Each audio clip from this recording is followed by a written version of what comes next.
The briefing room fell silent except for the low hum of the ventilation system and the occasional scrape of metal chairs against concrete.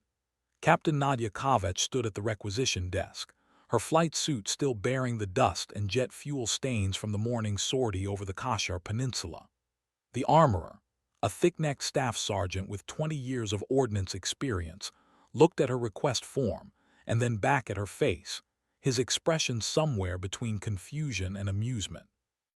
She had requested an M110 semi-automatic sniper rifle, 300 rounds of match-grade ammunition, and a tactical vest rated for ground combat. For a pilot, a fixed-wing pilot who was supposed to stay 30,000 feet above any firefight. The sergeant's laugh started as a chuckle, then grew louder when the two junior technicians behind him joined in. Within 30 seconds, half the supply depot was aware that the quiet captain from the 447th Strike Squadron had apparently lost her mind. Nadia didn't smile, didn't flinch. She simply placed her identification card on the counter and waited, her gray-green eyes fixed on some middle distance that suggested she had seen this reaction before and would see it again. The mockery spread like wildfire through the makeshift base. By lunch, 3 different WhatsApp groups were sharing variations of the same joke. By dinner, someone had photoshopped her personnel photo onto a Marine Corps recruiting poster. The base was small, temporary, carved out of abandoned industrial infrastructure 50 kilometers from the disputed border. Everyone knew everyone's business. And everyone now knew that Captain Kovac, the woman who barely spoke during mission briefs and ate alone in the corner of the dining facility, had apparently confused herself with an infantryman. What they didn't know, what the sergeant hadn't bothered to examine closely enough, was the small insignia sewn into the inner collar of her flight suit, barely visible unless you knew to look for it. A black Talon, stitched in thread that seemed to absorb light rather than reflect it. General Marcus Hale noticed it. He was passing through the supply depot on a routine inspection when he overheard the laughter, saw the request form, and then saw her standing there with the patience of someone who understood that explanations were often pointless. He moved closer, close enough to see the worn edges of that hidden insignia, and his entire demeanor changed. The weathered lines around his eyes deepened not with humor but with recognition. He leaned toward the sergeant and whispered 2 words that transformed the atmosphere like a thunderclap. Black Talon. The laughter died instantly. The sergeant's face went pale, then red. He began processing the requisition without another word, his hands moving with sudden urgency. General Hale simply nodded at Nadia, a gesture heavy with unspoken history, and walked away. The technicians suddenly found urgent tasks elsewhere. And Nadia, for the first time that day, allowed herself the ghost of a smile, because she knew what was coming. She always knew. The requisition was approved within the hour, processed through channels that existed in administrative shadows most personnel never accessed. By nightfall, the M110 rifle arrived in a hard case with a biometric lock keyed to her thumbprint alone, accompanied by equipment that bore no official insignia or serial numbers. Nadia carried it to her quarters, a converted storage container with a cot, a metal locker, and a single fluorescent tube that flickered whenever the generators cycled. She assembled the weapon in darkness, muscle memory guiding her hands through the familiar ritual. Check the bolt carrier group. Test the trigger pull. Mount the optic and zero it mentally against known distances.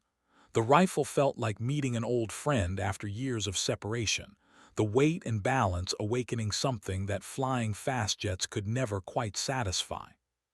She hadn't touched a long gun in 4 years, not since the program officially ended, and they scattered her unit across different commands with instructions to never speak of what they had done.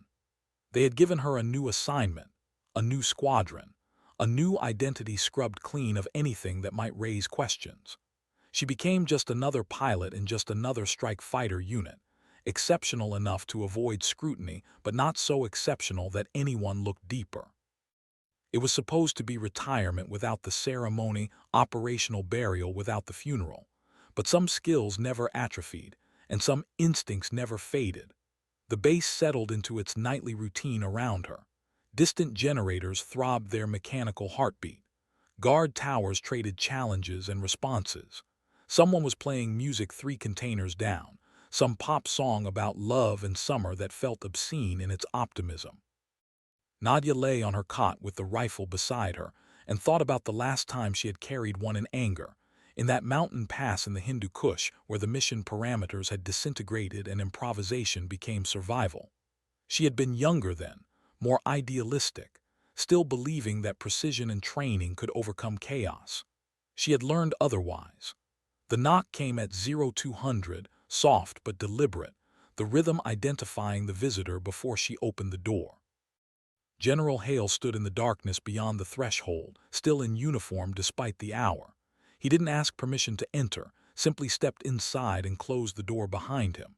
His eyes found the rifle immediately, traced its outline in the dim light, and she saw something like relief cross his face. "I thought they buried Black Talon," he said quietly. "They tried. And yet here you are, requisitioning ground weapons at a forward airbase."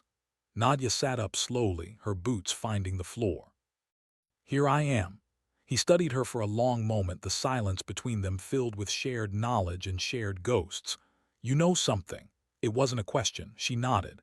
"The insertion team that went missing 3 days ago, Flight of 4, Callsign Raven, tasked with reconnaissance near the Samar Ridge. They were declared lost to mechanical failure. That's the official report. That's a lie." General Hale's jaw tightened almost imperceptibly, the only sign that her words had struck their mark. He moved to the single chair in the cramped quarters, a folding metal thing that protested under his weight, and gestured for her to continue. Outside, the wind had picked up, carrying with it the smell of aviation fuel and the distant mountains. Nadia rose and pulled a tablet from her locker, one of the civilian models that looked innocuous but had been modified with encryption that would make NSA analysts weep with frustration. She pulled up a series of satellite images, low resolution but clear enough to tell a story if you knew the language. "I've been monitoring commercial satellite feeds," she said, swiping through the images. "Hobby of mine, pattern recognition. 3 days ago at 14:30 local time, there's a thermal signature here." She indicated a valley system 40 kilometers beyond friendly lines, consistent with aircraft wreckage, but the dispersion pattern is wrong for mechanical failure. Hale leaned forward, his eyes narrowing. "Wrong how? Too concentrated. Mechanical failures produce debris fields. This looks like a controlled landing followed by destruction. Someone landed those helicopters and then burned them. Could be the pilots. Could be, except here." She zoomed in on a second image, taken 18 hours after the first. Thermal signatures indicating human movement, multiple personnel moving in tactical formation toward the border, away from any extraction point. The general was quiet for a long moment, his mind clearly working through implications and complications. "If what you're saying is true, if Raven is alive and moving under their own power, then someone decided we shouldn't know about it. Someone in our chain of command. Or someone intercepted their communications before declaring them KIA. Either way, those operators are alone behind enemy lines thinking no one's coming for them." Hale stood and moved to the small window, looking out at the base perimeter where spotlights carved geometric shapes from the darkness. "And you think you can do what, exactly? Requisition a rifle and walk across 40 kilometers of hostile territory to conduct a rescue operation as a one-woman army?" Nadia's expression didn't change. "I think I can fly to within 2 kilometers, insert via halo drop and conduct reconnaissance to confirm their status. If they're mobile and intact, I provide overwatch and communications relay to coordinate extraction. If they're compromised, I eliminate threats and exfiltrate with survivors. You're a pilot. I'm Black Talon." The words hung in the air like a covenant, like a confession, like a weapon itself. Hale turned back to face her, and she saw the war behind his eyes, the calculus of risk versus necessity, of regulation versus reality. He had been a field operator once, long before the stars on his collar, and he still remembered what it meant to be abandoned in the dark places of the world. "You understand that I can't authorize this," he said finally. "Officially, you're requesting personal leave for family matters. Officially, you'll be off base for 72 hours. and unofficially. Unofficially, a civilian cargo flight leaves for the Northern Supply Depot at 0500. The pilot owes me a favor and won't ask questions about additional cargo. Nadia nodded slowly. I'll need access to the Halo gear locker and tactical communications suite. The pre-dawn darkness was absolute when Nadia made her way across the base, moving through shadows that had become second nature to navigate. The Halo gear locker was housed in a reinforced structure near the flight line, protected by biometric locks and security cameras that somehow failed to record her entry. Inside, she found equipment that officially didn't exist: parachutes rated for high-altitude insertion, oxygen systems, GPS units with encrypted military channels, and night vision optics that cost more than most people's houses. She selected her gear with clinical efficiency, each piece chosen for weight-to-capability ratio. The parachute was a modified MC-6 black canopy with minimal radar signature. The oxygen system was good for 30,000 feet and 4 hours of breathing. The NVGs were fourth generation, providing depth perception that earlier models lacked. She added a tactical radio with satellite uplink capability, medical supplies focused on trauma care, 3 days of compressed rations, and water purification tablets. With the rifle and ammunition, her total load came to 48 pounds. Heavy, but manageable. She had carried more in worse terrain. The cargo plane was a civilian contractor Cessna Caravan, the kind of aircraft that moved supplies and personnel throughout the theater without drawing attention. The pilot was a leathery woman named Tors who had been flying in combat zones since before Nadia was born, accumulating stories and shrapnel scars in equal measure. She looked at Nadia's gear, looked at her face, and asked exactly 0 questions. "Northern Depot," Tors said, her voice rough from years of cigarettes and bad air. "Gets cold up there. Dress warm. I'll manage." They took off as the eastern sky began its slow transition from black to deep purple, the mountains emerging from darkness like the bones of sleeping giants. The caravan climbed steadily, its single turboprop engine maintaining a rhythm that was almost meditative. Tors flew without instruments, reading the sky and terrain through instinct and experience, following valleys and ridgelines that kept them below radar coverage. At 28,000 feet, she glanced back at Nadia. "Depressurizing in 2 minutes," she announced. "Hope you know what you're doing back there." Nadia was already on oxygen, her gear secured, her mind running through the jump sequence she had practiced 1,000 times in a previous life. She checked her altimeter, her GPS coordinates, her reserve chute. Everything green, everything ready. When Tors gave the signal, Nadia opened the cargo door and the world became a roar of wind and thinning air. Below her lay 40 kilometers of contested territory, mountain systems that had broken armies for centuries, valleys where borders were suggestions and violence was the common language. She could see nothing in the darkness, just the suggestions of terrain and the distant lights of settlements that might be friendly or hostile or simply indifferent. She stepped into the void at 0615, exactly on schedule. The fall was peaceful in the way that only free fall can be, that perfect moment of weightlessness where gravity and wind pressure balance, and the body becomes something other than human. 4,000 feet of descent in silence before she deployed her chute, the black canopy blossoming above her like a secret flower. The opening shock was gentle, well within acceptable parameters.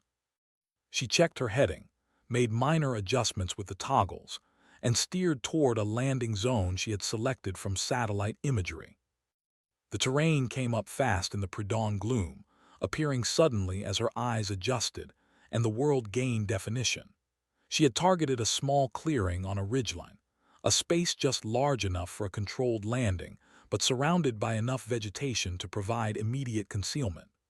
The ground was harder than she anticipated, compressed dirt and scattered rocks that punished her ankles despite textbook PLF technique.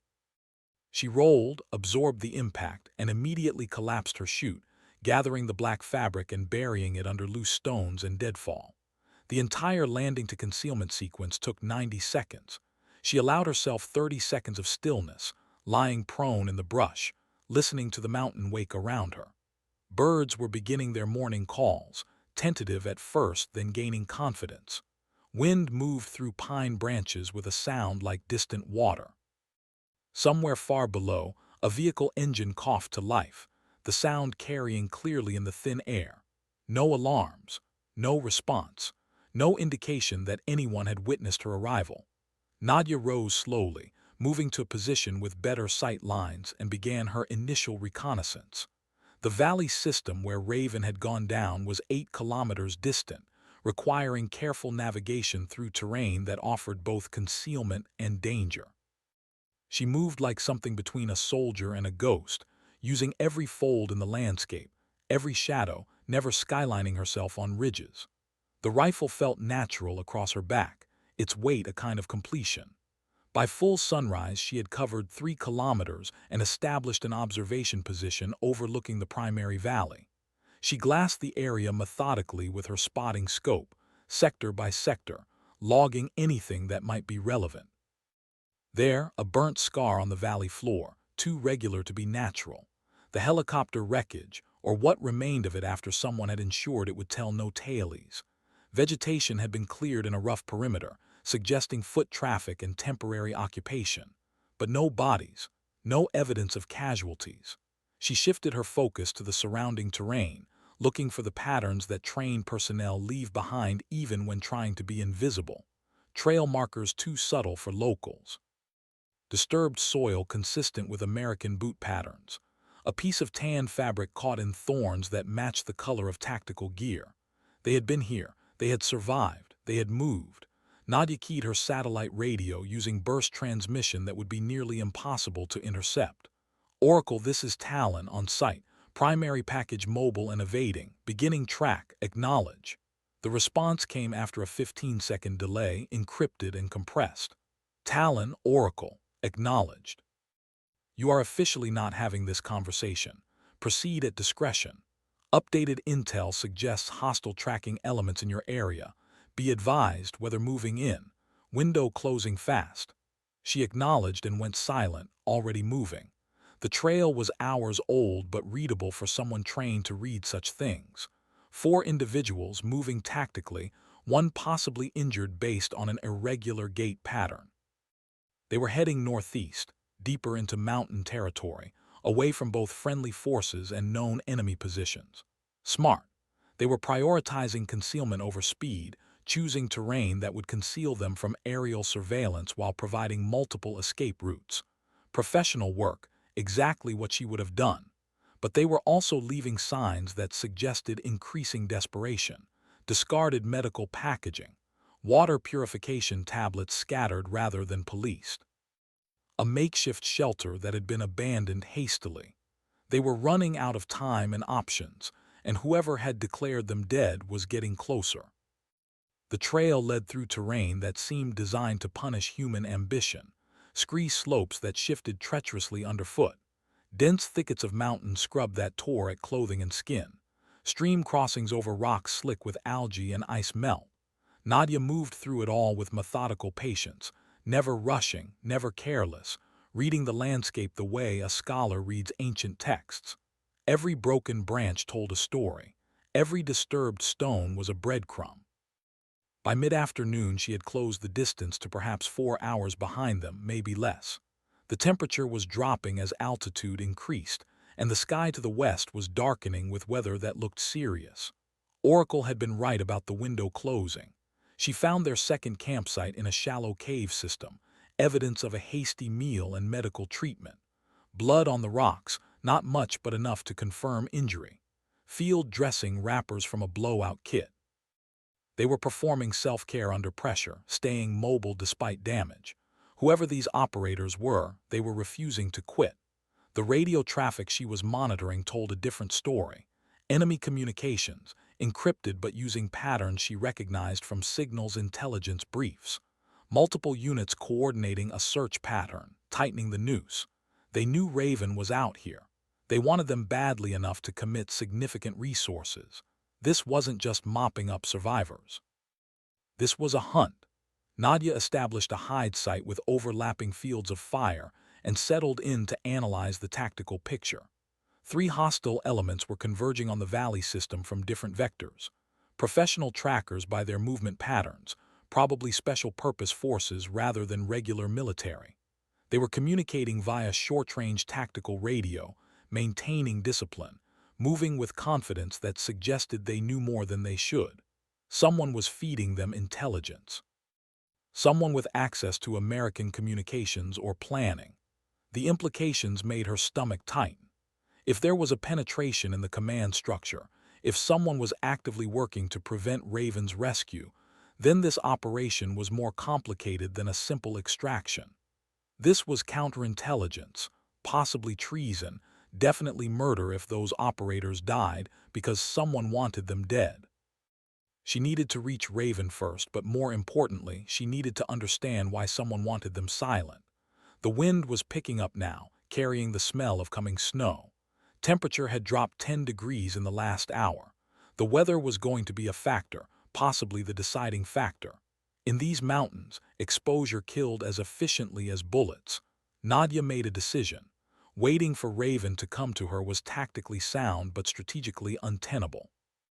The hunters were too close, the weather too threatening.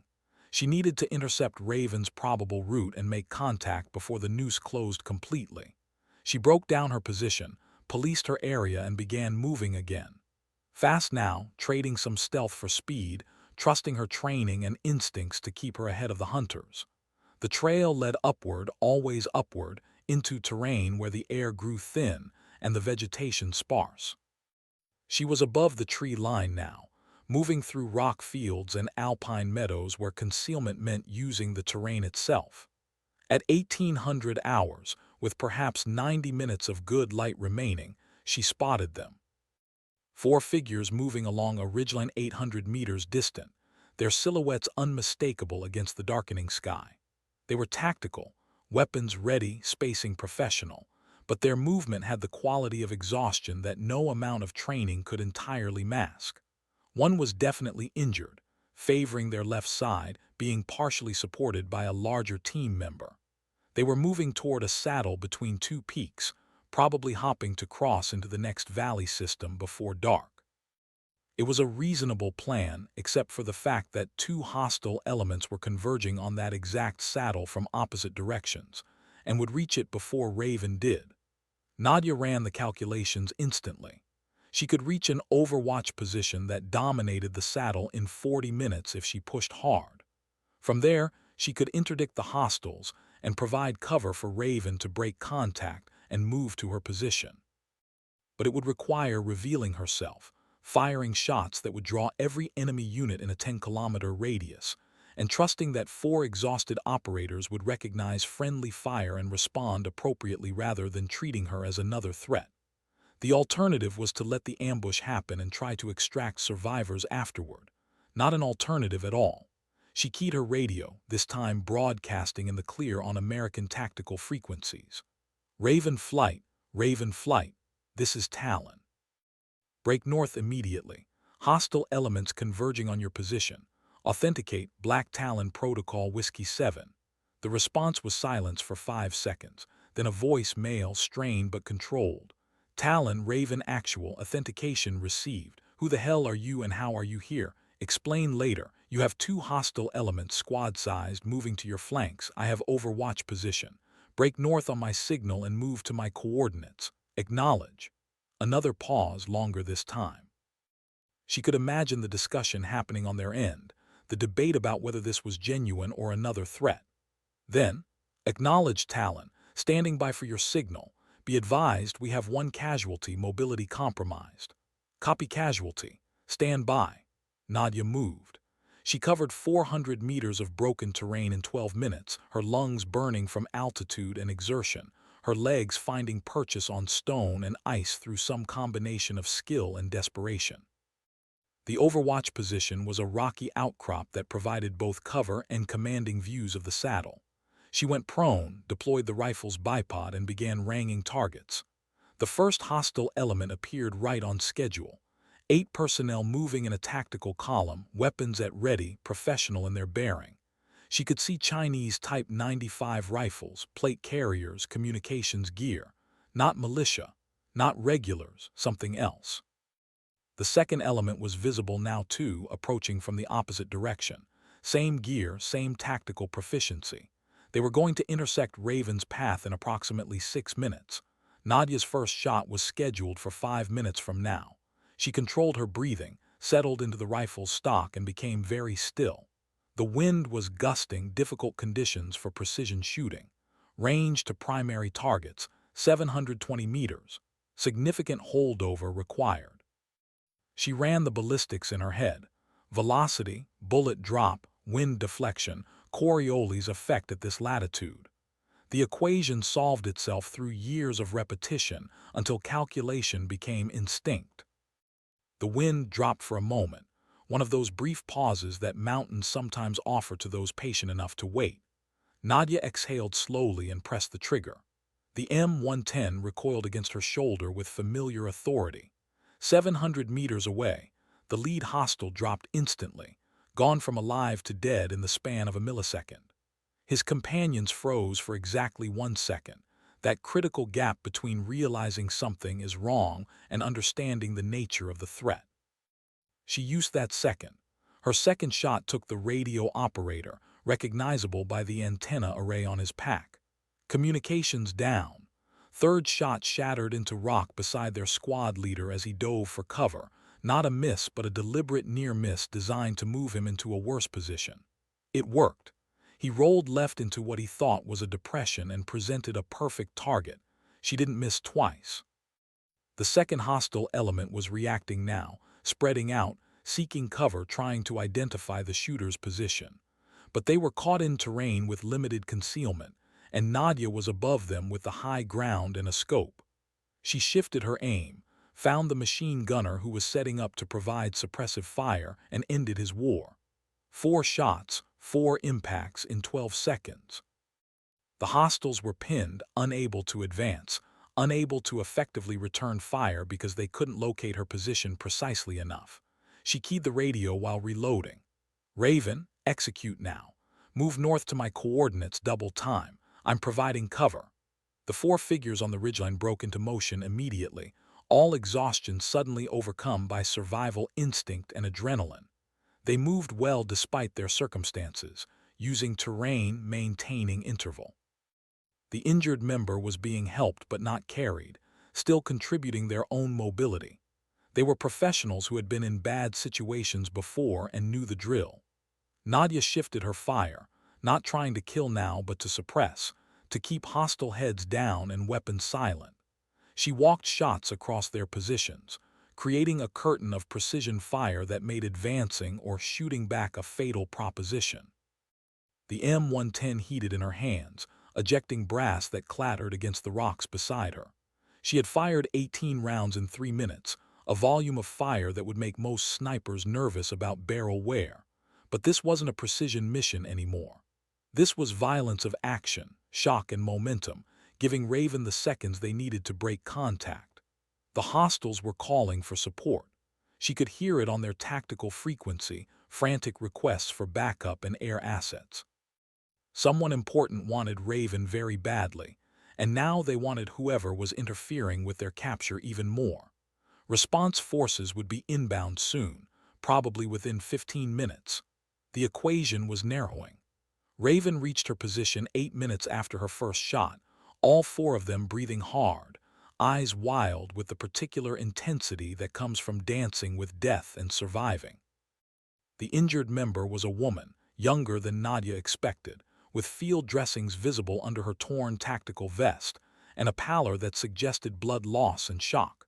2 men, both carrying M4 variants with attached grenade launchers, and the fourth, the one who had been on the radio, was a compact man with sergeant's stripes and eyes that assessed Nadia with instant professional recognition. "Who are you?" he demanded, even as he positioned his team in a defensive perimeter. "Later." "Right now we move. Can she walk?" indicating the injured woman. "She can run if she has to," the woman answered for herself, her voice tight with pain but clear. "Good, because she'll have to." They moved as a unit now, 5 instead of 4, following a route Nadia had planned during her approach. She led them along the ridge's spine where the terrain offered the best combination of speed and concealment, pushing the pace hard enough to build distance but not so hard they'd burn out the injured operator. Behind them, the hostiles were reorganizing, likely calling in additional forces, definitely pursuing. Every 100 meters of separation was precious. The sergeant moved up beside Nadia, matching her pace despite carrying at least 60 pounds of gear. "Raven Actual, Staff Sergeant Marcus Webb," he said between breaths. "That woman is Lieutenant Chen, Lieutenant Walker, and Specialist Morrison." He indicated each in turn. "We were conducting reconnaissance on suspected weapons storage when our birds got hit with something we never saw coming. Some kind of directed energy weapon fried our electronics mid-flight. We auto-rotated down hard, burned the birds to deny intel, and started moving. Command declared us KIA. Command didn't declare anything," Nadia said, vaulting a gap in the rocks. "Someone in the chain did, someone who wants you silent." Webb processed that without breaking stride. "Because of what we saw." "What did you see?" "The depot we were supposed to recon. It's not just weapons storage. They're building something. Launch infrastructure, we think. Mobile platforms for intermediate-range ballistic missiles. Way more sophisticated than anything we thought they had in this region." The pieces were clicking into place. Raven had stumbled onto something that changed the strategic calculus, something that certain interests wanted kept quiet until it was too late to respond.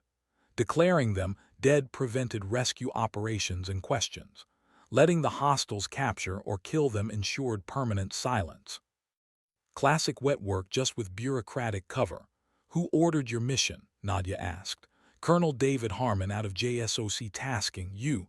"I ordered myself. I'm not officially here." Webb almost smiled at that. "Then we have something in common, ghost helping ghosts."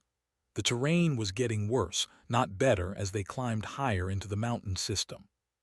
Temperature was dropping fast, and the first snow was beginning to fall, light flakes that would become a blizzard if the weather continued its trajectory. Morrison, the injured operator, was fatting despite her determination. Blood was seeping through her dressings, dark against the tan fabric.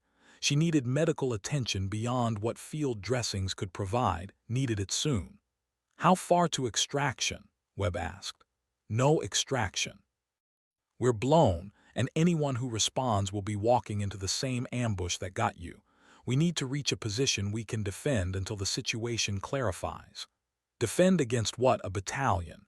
Because that's what they'll throw at us once they get organized." "Then we'd better find a position that negates numbers." Nadia had studied the terrain during her approach, looking not just for routes but for defensible positions. There was a location 2 kilometers ahead, an old mining installation abandoned decades ago. Stone structures built into the mountainside, natural chokepoints, commanding views. Not perfect, but workable. If they could reach it before the storm hit and the hostiles closed, they had a chance. Just a chance, but that was more than Raven had possessed an hour ago. The mining installation emerged from the snow like a monument to forgotten ambitions. Stone buildings with partially collapsed roofs, rusted equipment that had been scavenged for anything valuable, and shafts that led deep into the mountain's interior. The whole complex was built on a natural plateau, accessible by only 2 approaches that could be covered by defensive fire. It was, tactically speaking, as good as they were going to find. Nadia led them to the most intact structure, a building that had probably housed supervisors or engineers, with thick walls and narrow windows. They secured the space quickly, clearing rooms with automatic efficiency, then established fighting positions covering both approaches. Morrison was placed in the most protected corner, where Lieutenant Chen immediately began working on her injuries properly. Younger Lieutenant Walker set up their remaining communications gear and began trying to reach friendly forces. Webb joined Nadia at the main window, both of them glassing the approaches as daylight faded and snow intensified. "We're not getting out of here tonight," he said flatly. "No. Maybe not tomorrow either. Probably not." He was quiet for a moment, watching the storm build. "You mind telling me who you really are?" "Black Talon isn't a call sign I recognize from any active unit roster." Nadia considered her answer carefully. Black Talon was a special access program, cross-trained operators who could function as pilots or ground combat specialists. We were tasked with missions that fell between conventional authorities. The program was shut down 4 years ago after operational complications. Complications meaning people died. Complications meaning we were too effective at things that made politicians uncomfortable. They decided they'd rather not have assets who could operate independently of normal command structures. Webb nodded slowly, understanding more than she had said. So you went back to being just a pilot. Until 3 days ago, when I noticed some patterns in satellite imagery that suggested you weren't as dead as reported. General Hale was willing to look the other way while I confirmed my suspicions. And now you're as stuck as we are. Now I'm exactly where I need to be. Outside, the storm was reaching full intensity, wind-driven snow reducing visibility to meters. It would ground any air assets, make pursuit difficult, buy them time. But it also meant they were isolated, cut off, dependent entirely on their own resources. Chen called out from Morrison's position. She needs a hospital. I've done what I can, but she's lost a lot of blood. Shock is setting in despite warming measures. How long? Nadia asked. 12 hours, maybe 24 if we're lucky. After that, infection or organ failure will start becoming factors. Walker looked up from his communications gear, frustration evident. I'm getting nothing. Complete radio silence on all frequencies. It's like someone is actively jamming us, or, he trailed off, not wanting to voice the alternative.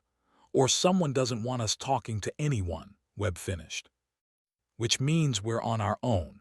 Until we can physically reach friendly forces or someone with authority realizes we're alive and comes looking. Nadia moved through the structure as darkness completed its conquest of the mountains, checking fields of fire, reinforcing weak points with debris, creating fallback positions. The building had 3 rooms suitable for defense, connected by narrow doorways that could be held by single operators. The main entrance was the obvious approach, but there was also a collapsed section of wall that could be breached with enough effort. She positioned their limited supply of anti-personnel mines to cover that vulnerability, arming them with careful precision. Webb watched her work with growing respect. You've done this before. Different mountains, same principle. She was thinking about Syria, about that mission that had ended Black Talon, where they had held a compound against overwhelming odds for 3 days until extraction could be arranged. She had been younger then, more confident in the system's willingness to retrieve its people. That confidence had eroded when she learned how close command had come to simply writing them off as acceptable losses. She wouldn't let that happen again. By midnight the storm was in full force, wind howling through broken sections of roof, snow piling against walls. They maintained watch in shifts, 2 on guard while 3 attempted rest. Nadia took the first watch with Walker, both of them positioned at different windows, night vision gear transforming the white chaos into shades of green visibility. I ask you something, Walker said quietly, his voice barely audible over the wind. Go ahead. Why did you come? You didn't have orders. You weren't assigned to rescue operations. You could have just reported your suspicions and let someone else handle it. Nadia considered the question, looking for an honest answer rather than a comfortable one. Because I know what it's like to be abandoned, to be in the field, mission compromised, and realize that the people who sent you aren't coming back for you. That moment when you understand you're expendable. Black Talon. Yeah, we were expendable when we became inconvenient. I won't be part of a system that does that to others. Walker was quiet, processing. Then, Morrison is my sister. Not literally, but we went through basic together, served 3 deployments together. When they declared us dead, I kept thinking about our families getting notification, planning funerals for bodies that didn't exist. It felt wrong in a way I couldn't articulate. It was wrong. Someone made a choice to sacrifice you for political convenience or operational security. That's murder by bureaucracy.